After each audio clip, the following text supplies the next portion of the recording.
গত ক্লাসে আমরা জটিল যৌগের নামকরণ এবং কিভাবে আমরা জটিল যৌগ চিনব সেটা নিয়ে আলোচনা করেছি। তো আজকের ক্লাসে আমরা জটিল যৌগের সংকরণ নিয়ে আলোচনা করব। আমি কিছু যৌগ অলরেডি লিখে রেখেছি, সো এই যৌগগুলোর আজকে সংকরণ দেখব। সো আমি যদি ফার্স্টে দেখতে চাই যে আমাদের 1 2 3 4 5টা যৌগ আছে, আমরা এর মধ্যে একটা একটা করে সবগুলো যৌগের অ্যান্সার করব। সো প্রথমে যদি আমি এটার অ্যান্সার করতে চাই, নামকরণ যেহেতু আগে পড়াইছি, সো আজকে আর নামকরণ নিয়ে বলবো না। সো এই যৌগের ভিতরে আমাদের সংকরণের প্রথমে আমাদের কি করতে হবে, কেন্দ্রীয় পরমাণু শনাক্ত করতে হবে। আমরা তো জানি এটা হচ্ছে আমাদের লিগ্যান্ড আর এটা হচ্ছে ধাতব পরমাণু। তো এটা যদি ধাতব পরমাণু হয় তাহলে এটাই কেন্দ্রীয় পরমাণু। সো প্রথমে কেন্দ্রীয় পরমাণু শনাক্তকরণ করতে হবে। কেন্দ্রীয় পরমাণু কি? আয়রন। সো আমাদের যেটা কেন্দ্রীয় পরমাণু হবে বের করতে হবে। আমাদের লিগ্যান্ড হচ্ছে এটা এবং কেন্দ্রীয় পরমাণু কোনটা? এটা। আমরা জানি কেন্দ্রীয় পরমাণু কোনটা, যেটা ধাতব এবং ডি ব্লক মুক্ত মূল্য, সেটা হচ্ছে কেন্দ্রীয় পরমাণু এবং ধাতু ছাড়া বাকি যেটা আছে পুরোটাই লিগ্যান্ড। সো এই কেন্দ্রীয় পরমাণু আয়রন, এটা জারণ সংখ্যা বের করতে হবে। আয়রনের জারণ সংখ্যা ধরলাম আমরা x প্লাস সায়ানাইড একটি আয়ন, এর জারণ সংখ্যা কত? -1। এর সাথে কয়টা পরমাণু আছে? 6টা, এর জন্য 6 লিখলাম। আর এই পাশে আমাদের কত আছে? -4। সো -4 লিখে দিলাম। সো এখন যদি করি x - 6 = -4, সো ফাইনালি x -4 -6 আছে, এটা ওই পাশে গেলে কি হবে? +6। তার মানে জারণ সংখ্যা কত হয়? +2। তার মানে এখান থেকে আমরা বুঝলাম যে আমাদের কেন্দ্রীয় পরমাণু যেটা আছে সেটা জারণ সংখ্যা কত? +2। সো এবার যদি আমরা এটাকে চিত্র আকারে লিখতে চাই তাহলে কিভাবে লিখতে হবে? আমাদের দেখতে হবে লিগ্যান্ড কয়টা আছে। লিগ্যান্ড কয়টা আছে? 6টা। তার মানে হাত কয়টা হবে? 6টা। আমরা আগে কেন্দ্রীয় পরমাণু লিখে নিলাম আয়রন। আয়রন তাহলে হাত দেব কয়টা? 6টা। একটা হাত, দুইটা হাত, তিনটা, চারটা, পাঁচটা, 6টা। সবগুলাই কার দিকে যাবে? আয়রনের দিকে। তাহলে এবার লিগ্যান্ডগুলো লিখে দেব। কি লিগ্যান্ড আছে? সায়ানাইড, এখানেও cyanide ligand, cyanide ligand, cyanide, এখানেও সায়ানাইড, এখানেও সায়ানাইড। তাহলে এই হাতগুলো দিলাম আমরা কিসের উপর ভিত্তি করে? লিগ্যান্ডের যে সংখ্যা আছে সেই সংখ্যাটার উপরে ভিত্তি করে। এবার সন্নিবেশ বন্ধন এই যে এইভাবে দেখা দিতে হবে যে সন্নিবেশ চিহ্ন এটা কার দিকে গেছে? আয়রনের দিকে। সো এখন আমরা কি করতে পারি? একটা থার্ড ব্র্যাকেটের মাধ্যমে যদি এইভাবে আটকায় দেই, এটাই কি আমাদের সেই কাঙ্ক্ষিত লিগ্যান্ডটা। ওকে, এবার আমরা এটা কোন ধরনের সংকরণে যুক্ত সেটা আমরা কিভাবে বের করব? তাহলে সেটা যদি বের করতে চাই আমাদের কি করতে হবে? কেন্দ্রীয় পরমাণু আগে কোনটা আছে সেটা বের করতে হবে। আমাদের এখানে কেন্দ্রীয় পরমাণু কি? আয়রন। আয়রনের পারমাণবিক সংখ্যা কত? 26। আমি যদি ইলেকট্রন বিন্যাস করতে চাই তাহলে ফার্স্টে হচ্ছে আর্গন যাবে, আর্গন 18, তার মানে 4s কত? 20। 3d তে যাবে ইলেকট্রন, 3d কত? 6। তার মানে আমাদের কয়টা হয়ে গেল? 26টা ইলেকট্রন হয়ে গেল। আমরা তো জানি আয়রন কয়টা ইলেকট্রন ত্যাগ করবে? 2টা। এটা কিভাবে বুঝলাম? এই যে এইখান থেকে। সো 2টা ইলেকট্রন যদি ত্যাগ করে তাহলে আর্গনের ইলেকট্রন বিন্যাস ঠিক থাকবে। এখন ইলেকট্রন কোথায় দিকে যায়? সর্বশেষ শক্তি স্তর থেকে যাবে। সর্বশেষ শক্তি স্তর কোনটা? 4s। তাহলে 4s থেকে যদি 2টা ইলেকট্রন চলে যায় তাহলে 4s কত হয়ে যাবে? 0, আর 3d কত হয়ে যাবে? 6। তাহলে 0 হইলে s এর অরবিটালে কোনো ইলেকট্রন নাই, আর d অরবিটাল ইলেকট্রন আছে কয়টা? আমরা জানি d এর টোটাল অরবিটাল কয়টা? 5টা। একটা, দুইটা, তিনটা, চারটা, এখানে আমি একটা আঁকলাম 5টা। তাহলে প্রথমে ইলেকট্রনগুলো একমুখী স্পিনে প্রবেশ করবে, আমরা একমুখী স্পিনে দিয়ে দিলাম। তাহলে কয়টা হয়ে গেল? 5টা। আর এইদিকে আবারও বিপরীতমুখী স্পিনে প্রবেশ করবে, তাহলে কয়টা হয়ে গেল? 6টা ইলেকট্রন। এবার এটা কিভাবে আসলে সংকরণ করবে? যখন ডিতে যে 6টা ইলেকট্রন আছে এগুলা কি করবে? আয়রন এবং সায়ানাইড আয়নের মাঝখানে একটা পরস্পরকে চাপ দিবে। চাপ দিলে কি হয়ে যাবে? সংকরণ হয়ে যাবে। সংকরণের পরে আমাদের কয়টা অরবিটাল তৈরি হবে? আরো 3টা অরবিটাল তৈরি হবে। একটা হচ্ছে ডি, একটা এস এবং একটা পি। তাহলে আমি ফার্স্টে একটা ডি অরবিটাল আঁকি। এটা হচ্ছে একটা ডি, 1 2 3 4 5 ডি অরবিটাল এবং একটা এস অরবিটাল তৈরি হবে এবং একটা পি অরবিটাল তৈরি হবে। আমরা জানি পি অরবিটালের কয়টা? 3টা। সো আমি 3টা ঘর আঁকলাম। প্রথমে কি? ডি অরবিটাল, এটা কি এস অরবিটাল এবং এটা কি আমাদের পি অরবিটাল আঁকলাম। এবার আমরা জানি যে ডি তে যতগুলো ইলেকট্রন থাকবে কিংবা সংকরণের জন্য এস এও যতগুলো ইলেকট্রন থাকবে সবগুলো একত্রে যুক্ত হবে। তাহলে যুক্ত হয়ে কি করবে? জোড়া গঠন করবে। জোড়া গঠন করে তাহলে একটা বন্ধন তৈরি করবে। তাহলে সবগুলো যদি জোড়া গঠন করে, কয়টা আছে? 2টা, 4টা, 6টা। তাহলে 6টা যদি একসাথে যুক্ত হয় তাহলে জোড়া গঠন করবে। জোড়া গঠন করে এটা কোথায় যাবে? এটা সবসময় ডি তেই যাবে, অন্য কোথাও যাবে না, এটা ফিক্সড।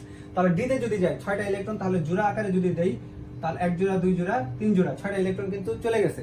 এবার আমাদের কি করতে হবে? যে সন্নিবেশ ইলেকট্রনের যে মুক্তজোড় ইলেকট্রনগুলো আছে এগুলো সবই তো মুক্তজোড়। সো এই মুক্তজোড় ইলেকট্রনগুলো বাকি সব অরবিটালগুলোতে একটা একটা করে বসাই দিতে হবে। তাহলে মুক্তজোড় ইলেকট্রন কয়টা আছে?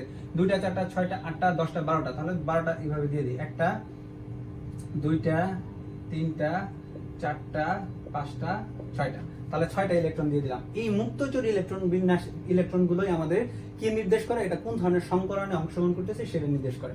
তাহলে মুক্তজোড় ইলেকট্রনের ডি তে আছে কয়টা? 2টা। তার মানে কি ডি স্কয়ার। এস এ আছে কয়টা? 2টা। একজন এস। পি তে আছে কয়টা? একটা, দুইটা, 3টা। তার মানে আমি কি দিতে পারি? S P Q.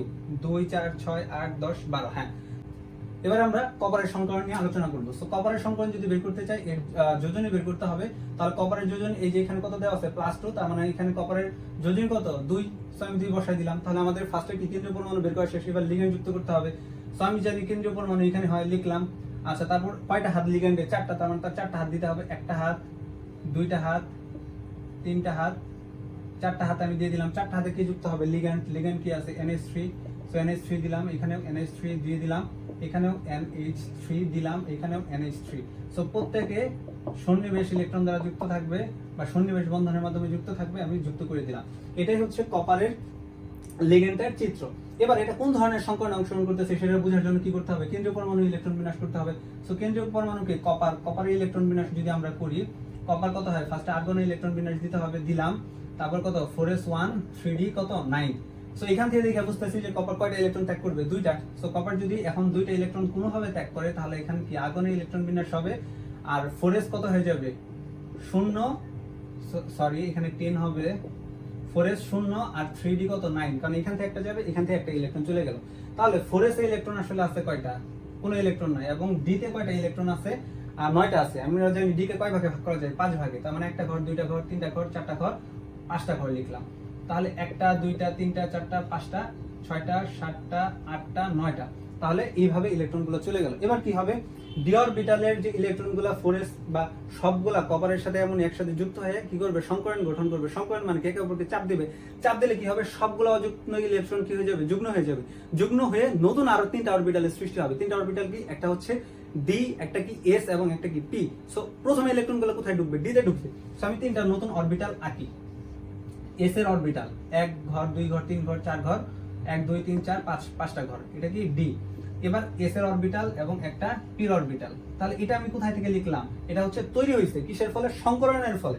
তাহলে এটা এস, এটা কি পি। এবার ইলেকট্রন আছে কয়টা? 9টা। তাহলে সবগুলো তো জোড় অবস্থায় থাকবে, তাই না? তাহলে জোড় ঢুকাইলাম। প্রথমে এইখানে জোড় গেল, তাহলে 2 4 6 8। এবার একটা তো বিজোড়, একটা কোথায় চলে যাবে? এটা হচ্ছে সর্বশেষ অরবিটালে চলে যাবে, কারণ ডি অরবিটালে কোনো বেজোড়ের অস্তিত্ব নাই। সো এই যে এখানে দিয়ে দিলাম। কারণ কি? পৃথিবীতে সিঙ্গেল মানুষের কি নাই, মানে কোনো শান্তি নাই, ঠিক আছে? ওকে, তাহলে এবার আমরা কি করব? এটার অযুগ্ম ইলেকট্রন যেগুলো আছে সেগুলো চিন্তা করব। তাহলে এটার ভিতরে কয়টা লিগ্যান্ড যুক্ত আছে? একটা, দুইটা, তিনটা, চারটা। তাহলে এখানে সন্নিবেশ বন্ধনের মাধ্যমে যুক্ত আছে। তাহলে এখানে কয়টা করে বন্ড পেয়ার আছে? 2 4 6 8টা। 8টা আমরা দিয়ে দিব। তাহলে বন্ড পেয়ার একটা, দুইটা, তিনটা, চারটা। চারটা মানে কি 8টা দেওয়া হয়ে গেছে। এবার এটা আসলে কোন ধরনের বন্ধন অংশগ্রহণ করছে সেটা যদি বের করতে চাই, ইলেকট্রনগুলো কোথায় ঢুকছে? ডি তে। মুক্তজোড় ইলেকট্রন কয়টা আছে? ডি তে একটা, এজন্য 1 লিখলাম। এস এ কয়টা? একটা। পি তে কয়টা আছে? 2টা, এজন্য আমরা কি লিখলাম? D S. যোগের সংকরণ ব্যাখ্যা করব। এবার এটা যদি সংকরণ ব্যাখ্যা করতে চাই, তাহলে আমাদের কি করতে হবে? কেন্দ্রীয় পরমাণু বের করতে হবে। কেন্দ্রীয় পরমাণুকে নিকেল, তাহলে যেটা নিকেল কেন্দ্রীয় পরমাণু তার জারণ সংখ্যা x ধরে নিতে হবে। তাহলে এটার সঙ্গে কি আছে? পটাশিয়াম। তাহলে পটাশিয়ামের জারণ সংখ্যা কত? +1। কয়টা পরমাণু আছে? দুইটা, দুইটা গুণ করে দিলাম, +x। এটা হচ্ছে জারণ সংখ্যা বের করব। প্লাস সায়ানাইডের জারণ সংখ্যা কত? -1 ইনটু কত গুণ করতে হবে? 4। এজন্য আমি কত গুণ করে দিলাম? 4। এবং ফাইনালি পুরোটা সমান কত? 0 আছে, 0 করে দিলাম। তাহলে আমাদের কত আসে? 2 + 2 + x - 4 = 0। তার মানে ফাইনালি x এর মান এখানে কত আসে? -2 = 0। অর্থাৎ x এর মান কত আসে? +2। তার মানে আমরা এই যৌগ থেকে কি বুঝতেছি? নিকেল কয়টা ইলেকট্রন ত্যাগ করবে? 2টা ইলেকট্রন ত্যাগ করবে। আচ্ছা, এবার কি করতে হবে? কেন্দ্রীয় পরমাণু যদি চিত্র আঁকতে চাই, নিকেল আঁকলাম। কয়টা লিগ্যান্ড আছে?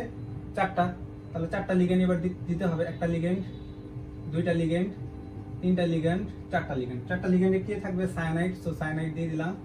সায়ানাইড, সায়ানাইড, সায়ানাইড, ঠিক আছে, দিয়ে দিলাম। ওকে, সায়ানাইড, সায়ানাইড। এবার এগুলা কিসের মাধ্যমে যুক্ত হবে? তৃতীয় বন্ধনের মাধ্যমে যুক্ত করতে হবে। আমরা যুক্ত করে দিলাম।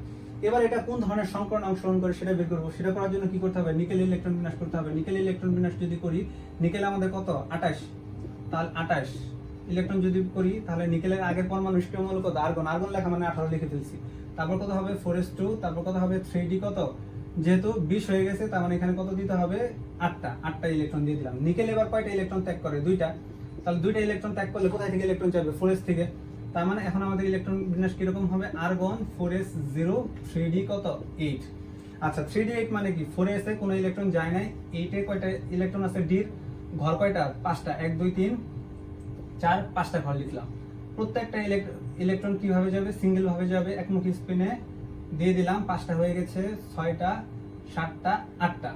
এবার কি? 2টা ফাঁকা আছে। এবার কি করবে? ডি অরবিটাল এবং এস অরবিটাল সবগুলো একত্রে যুক্ত হয়ে সংকরণ ঘটবে। সংকরণ একে অপরকে পরস্পর চাপ দেবে। চাপ দিলে কি হয়ে যাবে? ডি ইলেকট্রনগুলা সবগুলা জোড় হয়ে যাবে। জোড় হয়ে কয়টা তৈরি হবে? আরো 3টা অরবিটাল তৈরি হবে। তাহলে একটা অরবিটাল কি ডি অরবিটাল, একটা ঘর, দুইটা ঘর, তিনটা ঘর, চারটা ঘর, 1 2 3 4 5 সরি 5টা ঘর ডি অরবিটাল তৈরি করব, একটা কোন অরবিটাল তৈরি করব, এস অরবিটাল তৈরি করব এবং একটা কোন অরবিটাল তৈরি করব, পি অরবিটাল। তাহলে পি অরবিটালের ঘর কয়টা? 3টা, এজন্য 3টা করলাম। এবার কি হবে, যেহেতু সবগুলা জোড় হয়ে যাবে, নিয়মই কি, আগে যে ডি অরবিটাল আছে ওখানে যে ইলেকট্রনগুলো থাকবে এসেও যদি থাকে সেম, সবগুলা কি হয়ে যাবে, একত্রে যুক্ত হয়ে জোড় গঠন করবে। জোড় গঠন করলে কয়টা? 2টা 4টা 6টা 8টা। তাহলে 8টা কোথায় যাবে? ডিতে যাবে, এটাও ফিক্সড। তাহলে ডিতে 1 জোড়া, 2 জোড়া, 3 জোড়া, 4 জোড়া, 8টা ইলেকট্রন কিন্তু হয়ে গেল। এবার আমরা কি বসাবো, বিজোড় সন্নিবেশ বন্ধনের যে ইলেকট্রনগুলো আছে, মানে কি লন পেয়ার, ওই লন পেয়ার ইলেকট্রনগুলো বসাবো। তাহলে কয়টা আছে? 1টা 2টা 3টা 4টা। তাহলে 2টা 4টা 6টা 8টা, এই 8টা বসাই দিব। ফার্স্টে আমরা ডি থেকে শুরু করব। 2টা এসে জানি 2টাই 8, এই জন্য 2টা দিলাম। পিতে কয়টা? 2টা। তাহলে 2টা 4টা 6টা, এখানে কয়টা? 2টা, এই যে 2টা দিয়ে দিলাম। তাহলে এটা আসলে কোন ধরনের সংকরণ? সংকরণ চিহ্নিত করব কোনটা দিয়ে? এই যে লন পেয়ার ইলেকট্রনগুলো দিয়ে। তাহলে লন পেয়ার কোথায় আছে? ডি তে আছে একটা, এস এ কয়টা? একটা, পি তে কয়টা আছে? 2টা, এই জন্য 2 দিয়ে দিলাম। তাহলে এটা কোন ধরনের সংকরণে অংশগ্রহণ করছে? D S P square. ঠিক আছে, সো এইভাবে আমরা খুব সহজেই সবগুলা সংকরণ ব্যাখ্যা করব। এবার আমরা জানি নিকেলের এই যে এখানে জারণ সংখ্যা কত আছে? 0। তার মানে এখানে নিকেলের জারণ সংখ্যা কত? 0। এবার এটা সংকরণ যদি ব্যাখ্যা করতে চাই, ফার্স্টে আমি নিকেল লিখবো, তারপরে লিগ্যান্ডের হাত কয়টা? 4টা হাত এইভাবে আমি যুক্ত করে দিব। সো 4টা হাত যদি আমি এইভাবে যুক্ত করে দিই, 4টা হাতে কে বসবে? কোবাল্ট। সো কোবাল্ট বসাই দিলাম, কোবাল্ট, এখানেও কোবাল্ট, থার্ড ব্র্যাকেটের মাধ্যমে আটকে দিলাম। এটা হচ্ছে সংকরণ শেষ। এবার আমাদের কি করতে হবে? সংকরণ দেখাইতে হবে। তার মানে কেন্দ্রীয় পরমাণুকে নিকেলের ইলেকট্রন বিন্যাস করতে হবে। নিকেল কত? 28। তার মানে আর্গন পর্যন্ত ইলেকট্রন বিন্যাস করতে হবে। তারপর 4s এ কত দিব? 2। তারপর 3d তে কত দিব? 8। তার মানে হয়ে গেল। এবার আমাদের কি করবে? নিকেল যেহেতু কোনো ইলেকট্রনই ত্যাগ করে না, তার মানে এখানে কোনো কিছু তৈরি হবে না। তার মানে 4s এ কয়টা আছে? 2টা ইলেকট্রন দিলাম, 2টা। তারপর ডি কয় ভাগে ভাগ হয়ে যায়? 4 ভাগে, 1টা 2টা 5 ভাগে, 3টা 4টা 5টা। তাহলে প্রত্যেকটাতে ইলেকট্রন ফার্স্টে একমুখী স্পিনে প্রবেশ করবে, দিলাম। তারপর 6টা 7টা 8টা। এবারও কয়টা ফাঁকা আছে? 2টা ফাঁকা আছে। ঠিক আছে, আচ্ছা আমরা জানি এবার এস এবং ডি অরবিটাল একসাথে যুক্ত হবে, হয়ে সংকরণ করবে। তাহলে সংকরণ যদি গঠন করে তাহলে কি করবে? একে অপরকে পরস্পর আবারও ঠিক সেম ভাবে চাপ দিবে। চাপ দিলে কি হয়ে যাবে? সবগুলা যুগ্ম অবস্থায় থেকে যাবে। সবগুলো যুগ্ম অবস্থায় থাকলে এখানে আরো কয়টা অরবিটাল তৈরি হবে? আরো 3টা অরবিটাল তৈরি হবে। তাহলে একটার নাম কি? ডি। আমরা জানি ডির ঘর কয়টা? 5টা। 1টা 2টা 3টা 4টা 5টা। একটার ঘর নাম এস, একটার নাম পি। সো 1 2 3 ঘর আঁকলাম। এবার এটা ডি, এটা এস এবং এটা পি। এবার কি করব? সবগুলো যদি একত্রে যুক্ত হয় তাহলে 1 জোড়া 2 জোড়া 3 জোড়া, 2টা মিলে 1 জোড়া 4 জোড়া, আর এখানে একটা আছে কয় জোড়া? 5 জোড়া। তাহলে 5 জোড়া ইলেকট্রন এইভাবে লিখে দিব। কারণ আমাদের নিয়ম কি? নিয়ম হচ্ছে জোড় বেজোড় যতগুলাই থাকুক এই সব সর্বশেষ শক্তি স্তরে সবগুলো একসাথে যুক্ত হয়ে কি হয়ে যাবে? জোড় গঠন করবে এবং সবগুলো ডিতেই বসবে, অন্যগুলোতে যাবে না। আর যদি সিঙ্গেল থাকে, কোনো একটা ইলেকট্রন জোড় গঠনের জন্য কোনো ইলেকট্রন না থাকে, তাহলে সেটা সর্বশেষে পিতে চলে যাবে। তাহলে যেহেতু জোড় গঠন করতে পারছে, সবগুলো জুড়ে চলে গেছে। এবার আমাদের দেখতে হবে কি সন্নিবেশ বন্ধনে কে কার সাথে যুক্ত আছে। এবার সন্নিবেশ বন্ধনের লিগ্যান্ড আছে কয়টা? 4টা।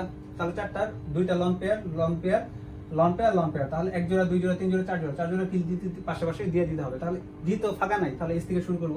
তাহলে এস 1 জোড়া, পি তে 2 জোড়া, 3 জোড়া, তাহলে কয়টা হলো? 6টা হয়েছে, 2 4 6 8, আরেকটা লাগবে, এই যে দিয়ে দিলাম। তাহলে এবার হচ্ছে এই যৌগটা কোন ধরনের সংকরণে অংশগ্রহণ করতেছে সেটা বুঝবো কিভাবে? এই যে লন পেয়ার দেখে। তাহলে এখানে লন পেয়ার কোথায় আছে? ডি তে 0 নাই, এসে আছে কয়টা? একটা, এবং পি তে আছে কয়টা? 3টা। তার মানে এটা কোন ধরনের বন্ধনে অংশগ্রহণ করতেছে? sp3 সংকরণে অংশগ্রহণ করতেছে। সো এইভাবে আমরা চাইলে খুব সহজেই সংকরণগুলো ব্যাখ্যা করতে পারি। আমাদের সর্বশেষ সংকরণ আজকে হচ্ছে এইটা। এই সংকরণটা আজকে আমি ব্যাখ্যা করব না, এটা হচ্ছে তোমরা সেম ভাবে বাসায় হোমওয়ার্ক করবা।